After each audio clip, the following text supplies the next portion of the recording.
E aí, pessoal, seja muito bem-vindo ao nosso canal. Mais um vídeo. Estamos na exposição do livro de Atos. Saímos do capítulo 19, onde Paulo estava saindo de Éfeso depois daquele tumulto. Agora ele programa a sua viagem, passando pela Macedônia e a Grécia. Mais uma vez nesse local, os judeus vão se levantar contra Paulo e vão tentar contra a vida dele mais uma vez. Antes de nós seguirmos aqui com o vídeo, eu vou te pedir para você dar o like, para você se inscrever no canal aqui. Mais uma vez falando, é para gerar engajamento. Mas vamos para o capítulo 20. O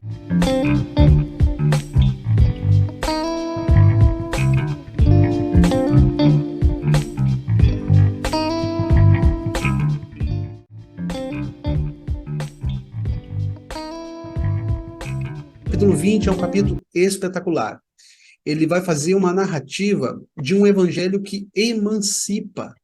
Nós vamos ver em 3 perícopes agora a responsabilidade de pregar um evangelho genuíno, uma consciência tranquila de um apóstolo Paulo que está se despedindo de seus amigos e talvez não volte mais. Nós vamos ver aqui no capítulo 20, mas é um capítulo que realmente vai fazer com que você repense um pouco do que é a sua fé e também que você repense o Deus que você tem servido. Qual Deus que você tem servido? Eu queria que você ficasse com essa pergunta na sua mente. Já que no capítulo 20, versículo 1, a gente vai ver mais um tumulto, quando Paulo viaja entre a Macedônia e a Grécia, e aí, mais uma vez, Paulo é coagido pelos seus irmãos judeus, porque para eles Paulo estava pregando um falso evangelho. E aí, logo em seguida, Paulo jovem Eutico. Todo mundo conhece essa passagem, seria a segunda perícope aqui no versículo 7, que é um jovem que estava naquele local onde Paulo estava pregando. Paulo decidiu parar em Trode, e ali ele começou a sua pregação, a sua exposição do Evangelho a partir do Antigo Testamento, trazendo às claras o que o Antigo Testamento falava sobre Cristo, sobre Jesus, naqueles acontecimentos, naqueles dias ali que eles estavam vivendo. E Paulo começa a pregar à tardinha e ele vai até quase meia-noite, sem pausa. Ele queria expor o evangelho, porque Paulo tinha uma pressa de voltar para Jerusalém ainda, antes da festa do Pentecoste, porque ele queria participar com os irmãos da festa do Pentecoste, embora seja uma festa judaica, foi incorporada também no primeiro século pelos cristãos. Tanto é que o fato dos irmãos ter recebido o Espírito Santo foi na festa de Pentecoste. E aqui nessa passagem é muito legal a gente observar que Paulo vai começar a pregar um evangelho completo, uma exposição completa, e é uma pregação cansativa. Quem já não dormiu numa pregação? E ali tinha muitas candeias, né?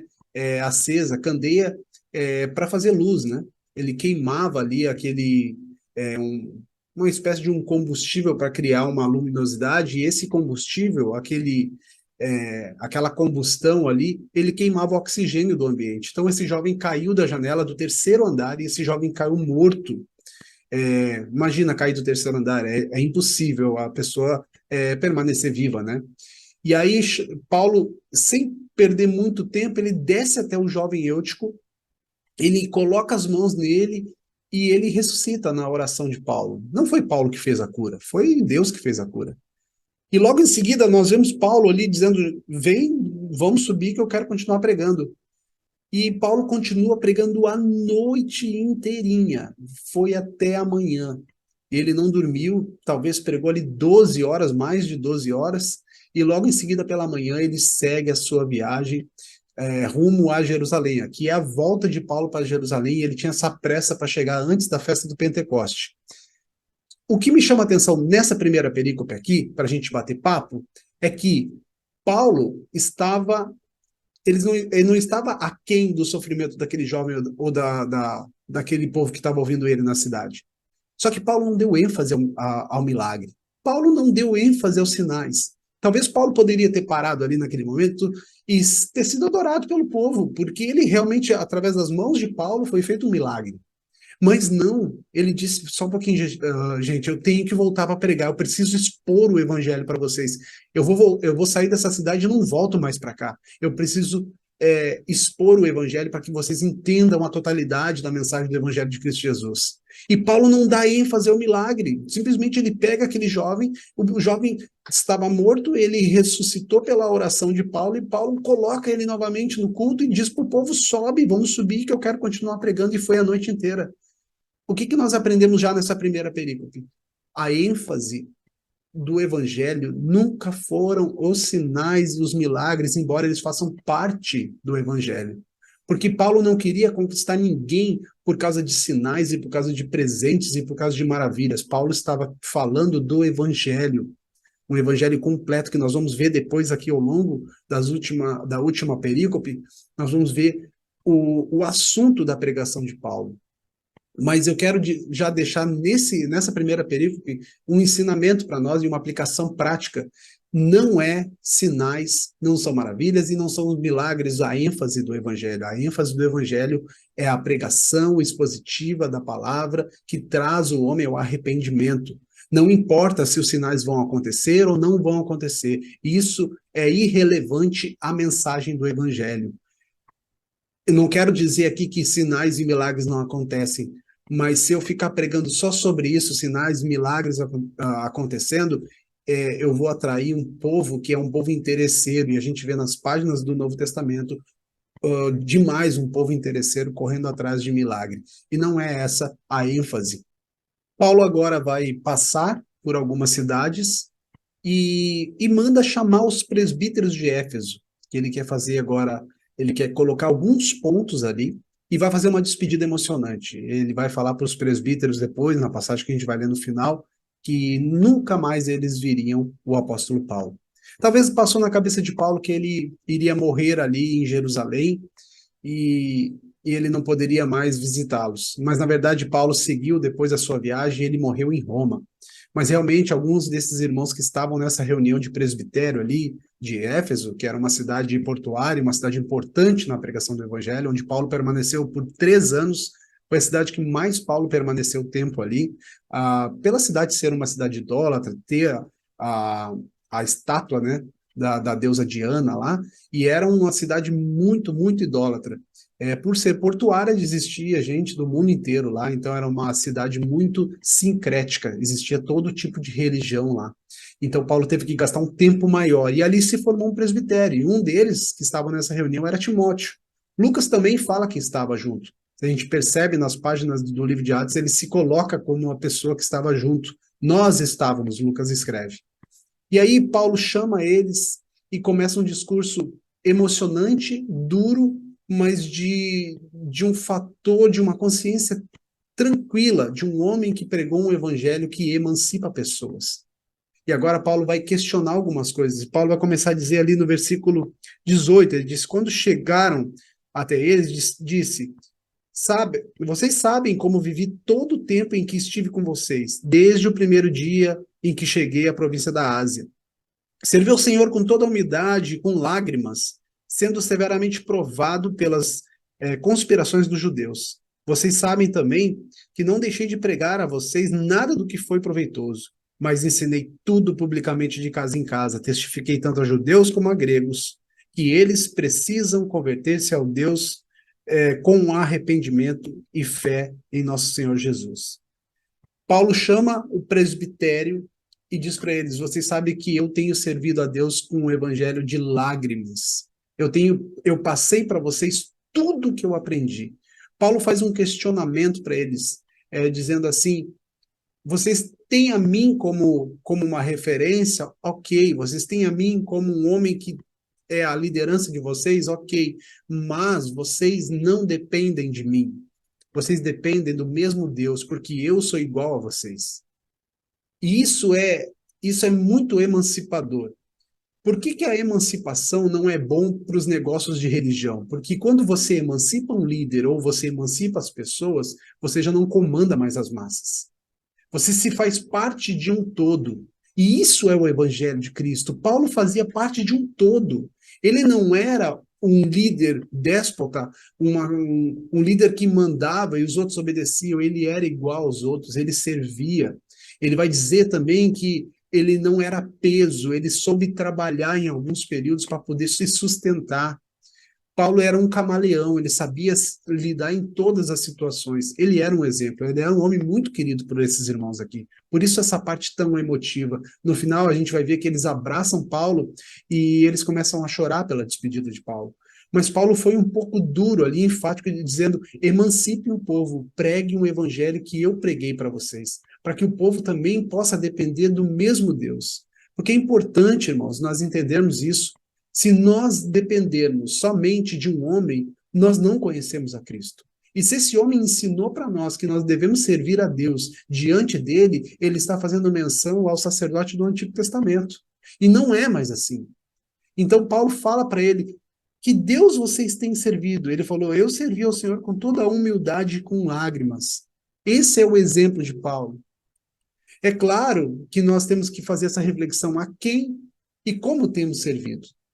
Se esse evangelho, irmãos, não tiver muito claro e definido na cabeça desses homens aqui, que era a preocupação de Paulo, e eu trago para os nossos dias também, se não tiver muito bem definido nas nossas cabeças, nós vamos estar servindo uma denominação local, nós vamos trabalhar em pró daquela denominação, nós vamos trabalhar em pró de interesses pessoais, nós vamos trabalhar em pró das pessoas ou de um grupo seleto de pessoas em algum lugar, e nós não vamos estar servindo o evangelho. Vai ser um fogo estranho. Nós temos que tomar cuidado que o evangelho, na sua missão integral, ele faz com que o cristão seja cristão em todo o tempo. O culto não é mais em algum lugar, o culto é na sua própria vida. A sua vida é um culto de adoração. Eu não estou dando ênfase aqui ao desigrejamento de maneira nenhuma. Você que não congrega, você que está sem congregar numa igreja, sem se firmar numa igreja, volte o quanto antes, porque não existe cristianismo sem a noiva. Você tem que se encaixar na noiva, você tem que se encaixar no corpo de Cristo. Assim é a forma correta de servir a Deus. E Paulo vai dizer para os irmãos, logo em seguida, que ele está com a consciência tranquila, que o sangue deles não era mais responsabilidade do apóstolo Paulo. Não é que Paulo estava se isentando de responsabilidade. E quando nós pregamos um evangelho que emancipa, não é que eu estou me isentando de responsabilidade, muito pelo contrário. Eu estou me colocando na responsabilidade que Deus confiou a mim, mas também transferindo para você a responsabilidade que é sua. É isso que Paulo estava fazendo com essa liderança, transferindo uma responsabilidade, uma dependência que talvez eles tinham do próprio apóstolo Paulo, estava transferindo para o local certo, que era eles, e fazendo com que eles enxergassem os filhos de Deus, a igreja de Deus, como uma igreja santa que deve ser instruída, direcionada, mas não manipulada. A igreja do Senhor depende do Senhor, não depende dos homens. Embora exista uma liderança, que é a parte organizacional de uma igreja, e está tudo correto, não tem problema nenhum nisso. Mas nós não podemos trabalhar para que o evangelho seja um aprisionador para as pessoas. Quem serve a Deus não se intimida, não tem medo. Quem serve a Deus, ele está com a sua consciência tranquila de pregar um evangelho que pode, talvez, muitas vezes, levar as pessoas para fora da igreja. Porque Paulo disse: eu não negociei a palavra, eu preguei o evangelho de Cristo. E eu estou livre do sangue de vocês. O que Paulo estava querendo dizer com isso? Por não negociar a mensagem e levar um evangelho genuíno para as pessoas, como ele disse aqui, eu levei para vocês tudo que foi proveitoso da mensagem, tanto a minha vida quanto a mensagem do Senhor Jesus, para que vocês não negociem, criem uma mentalidade de pessoas emancipadas dentro do reino de Deus. Quando acontece isso, irmãos, é uma igreja forte, uma igreja fortalecida, onde todos os membros,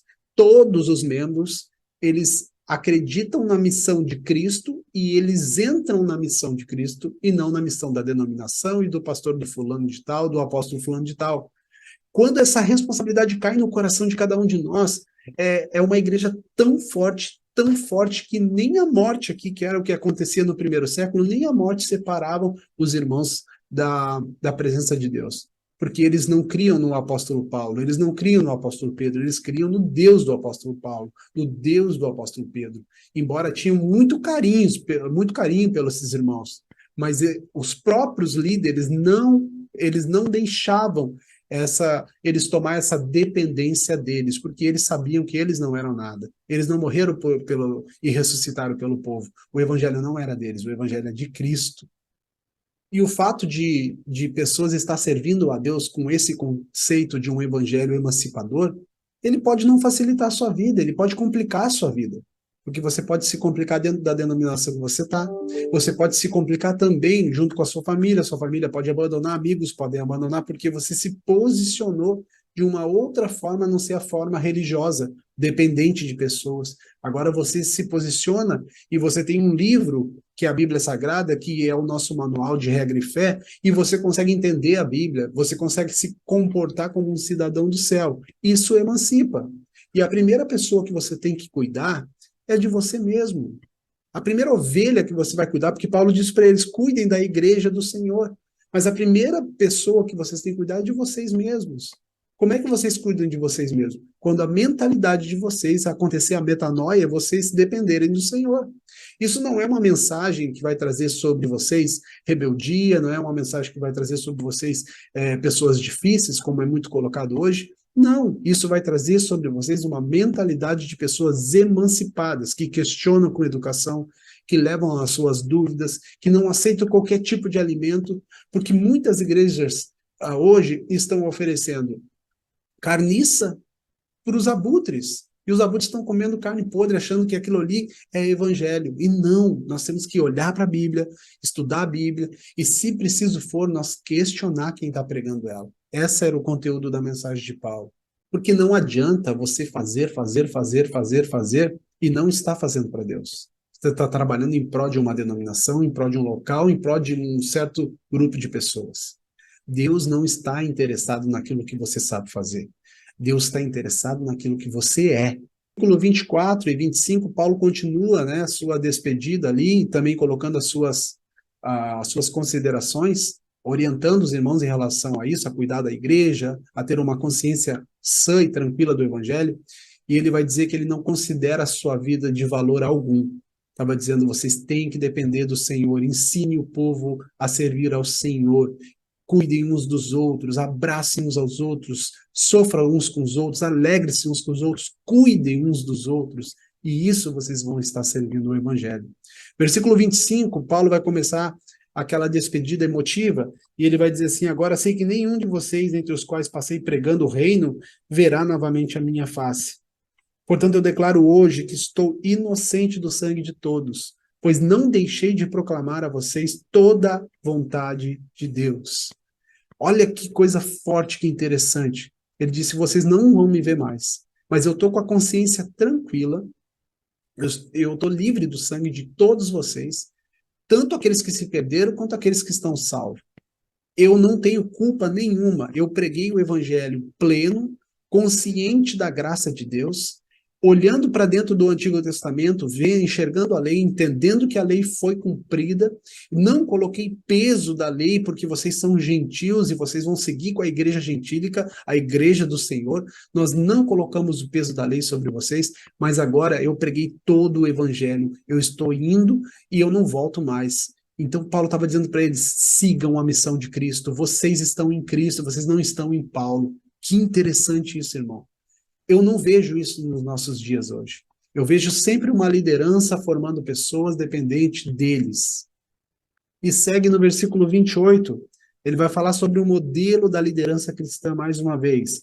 No versículo 28 ele diz, cuidem de vocês mesmos e de todo o rebanho sobre o qual o Espírito Santo os designou como bispos, para pastorearem a igreja de Deus, que ele comprou com seu próprio sangue. Esse é o modelo de liderança cristã que deve ser seguido, não o modelo que você conheceu de uma liderança religiosa narcisista e totalmente manipuladora. Esse modelo aqui é um modelo que enxerga que a igreja não é dele. A igreja é de Cristo, comprado pelo sangue de Cristo. Ele está dizendo, cuidem do rebanho de Deus. Cuidem da igreja de Deus. Não é igreja, não existe donos de igreja. A igreja de Deus, ela não é uma forma de comércio, uma forma de estruturar a vida financeira de certos líderes e suas famílias. O que vemos hoje é uma monarquia disfarçada de igreja, pastores passando por seus filhos, liderança de ministérios aquele ganho financeiro todo que vem em cima disso. E Paulo segue, agora no versículo 29 e 30, ele vai dizer: sei que depois da minha partida, lobos ferozes penetrarão no meio de vocês e não pouparão o rebanho. E entre vocês mesmos se levantarão homens que torcerão a verdade a fim de atrair discípulos. Por isso, vigiem. Como é fácil manipular e ter uma igreja gigante hoje. É só você pregar aquilo que o povo quer ouvir. O que eu quero dizer com isso? Pegue milagre, sinais, curas, prometa coisas que Deus não mandou você prometer e entre num experiencialismo moderno. As pessoas não querem mais o evangelho, elas querem ter uma experiência religiosa. Porque o nosso país é um país grande, é um país continental. E ele é um país sincrético. Todas as religiões aqui habitam no nosso país. Enquanto isso, eu não tenho problema nenhum. O problema é misturar religiões. Misturar com o evangelho não é mais o evangelho. E Paulo disse para ele: vão se levantar ainda no meio de vocês. Eu consegui segurar essa doutrina. Nas entrelinhas, é isso que Paulo estava dizendo. Eu consegui segurar essa doutrina até o momento que eu estive com vocês. Agora é com vocês, irmãos. Defendam o evangelho. Deus não precisa de defesa, mas cabe a mim e a você, cristãos, defender o evangelho. E Paulo vai dizer: alguns de vocês, para atrair mais pessoas, para atrair seguidores, para atrair discípulos, vão fazer com que o evangelho seja distorcido, adaptado. Um evangelho comportamental, dizendo para as pessoas: pare de fazer isso, pare de fazer aquilo, que você vai ser salvo. Quando você diz isso para uma pessoa, você está negando a cruz de Cristo para ela. Porque não é o fato que ela largou algumas coisas, algumas práticas erradas da sua vida, alguns comportamentos que ela foi salva. Não, ela foi salva por Cristo Jesus, pela pregação do evangelho, trazendo o arrependimento, como Paulo disse: eu preguei até para os judeus e para os gregos, e eles devem se converter e se arrepender ao Deus vivo. Olha a grande diferença de uma pregação bíblica cristocêntrica e uma pregação religiosa, legalista, que a ênfase é o comportamento humano. Eu não estou dizendo que comportamento humano é ruim. É bom mudar o comportamento humano. O comportamento humano pode ser transformado por qualquer outras formas de terapia. Por exemplo, um ex-alcoólatra, ele pode participar dos Alcoólicos Anônimos. Um ex-drogado pode participar do NA, e isso pode ajudar ele a ser uma pessoa nova na sociedade, parar com o seu vício. E outros vícios qualquer, cigarro, pornografia, tudo isso é bom que o ser humano não faça. Mas se uma pessoa consegue fazer isso sem Cristo? Sim, claro que ela consegue. E isso não é fator de salvação para ninguém, ninguém é salvo pelas suas obras. É isso que Paulo está dizendo para ele: cuidem para que o evangelho não seja adaptado. Não transforme pessoas, levem elas ao novo nascimento, levem o arrependimento, mostre a culpabilidade dessas pessoas, façam que elas entendam o evangelho que está sendo pregado. Depois que elas entenderem, vocês vão ter uma consciência tranquila. Mas Paulo, eu preguei o evangelho na igreja. Eu dizendo, tá? Se eu estivesse conversando com o Paulo agora: Paulo, eu preguei o evangelho aqui na igreja e muitas pessoas saíram da igreja. Sabe por que elas saíram? Porque o evangelho foi pregado. E muitas ficaram. E muitas saíram. E isso vai acontecer. Esse é o movimento natural de uma pregação e de uma igreja. Quando se prega o evangelho, quando se prega compromisso, quando transfere responsabilidade, que a religião ensinou que ela indo na igreja, ela está tudo certo, está tudo bem, e ela servindo a igreja, servindo aquele lugar, está tudo certo, está tudo bem. Não, o evangelho ele é tempo integral. E aqui nós transferimos a responsabilidade de cada um para cada um. Eu tenho a minha responsabilidade como pastor, mas você tem a sua responsabilidade como corpo de Cristo, como membro do corpo de Cristo. E se eu tirar essa responsabilidade de vocês, eu estou trazendo essa responsabilidade para mim e fazendo que você seja dependente de mim. E isso não é o evangelho de Cristo. O evangelho de Cristo é que nós, como um corpo, cada um com as suas responsabilidades, ajustados, nós conseguimos andar, cujo cabeça é Cristo que nos guia. Isso é o evangelho de Cristo, irmão. Só que muitas pessoas, por aprenderem uma religião infantilizada, acabam optando por isso porque transfere a sua responsabilidade, como se fosse a igreja, como se fosse uma garantia de salvação para essa pessoa. Ela vive uma vida dissoluta e vai na igreja bater o seu ponto e acha que está tudo certo. Para uma liderança corrupta, Isso está tudo certo, porque está entrando dinheiro, está movimentando os negócios religiosos, mas para uma liderança cristocêntrica, onde o nosso foco é levar salvação, levar o evangelho e pregar o evangelho puro e genuíno, sem adaptação, para nós não serve, porque nós vamos pregar, expor a palavra e mostrar a palavra para as pessoas. E isso causa a transformação de um novo nascimento. Portanto, irmãos, fica esse ensinamento do capítulo 20 para nós. Nós vamos seguir a nossa jornada aqui no livro de Atos, mas o apóstolo Paulo agora se despediu desses irmãos, e os irmãos agora no final ali abraçam Paulo e choram com ele, porque ele era um homem muito querido por eles. Mas ele vai com a consciência tranquila de ter feito o trabalho certo, de não ter feito pessoas dependentes dele, mas ter criado uma mentalidade cristã dependente do Deus e do Jesus Cristo, que é o seu Filho, que morto na cruz, ressurreto, nos deu acesso novamente ao Pai, e agora nós podemos ter vida com esse Deus. Vida, nós podemos ter relacionamento com esse Deus, e nós não temos um intermediário. E fica esse ensinamento para nós. Emancipe as pessoas. Veja se você não está servindo somente um seleto grupo de pessoas, uma denominação. Você está trabalhando incessantemente em prol de algo que não é para Deus. Reflita nisso. E até o próximo vídeo. Deus abençoe.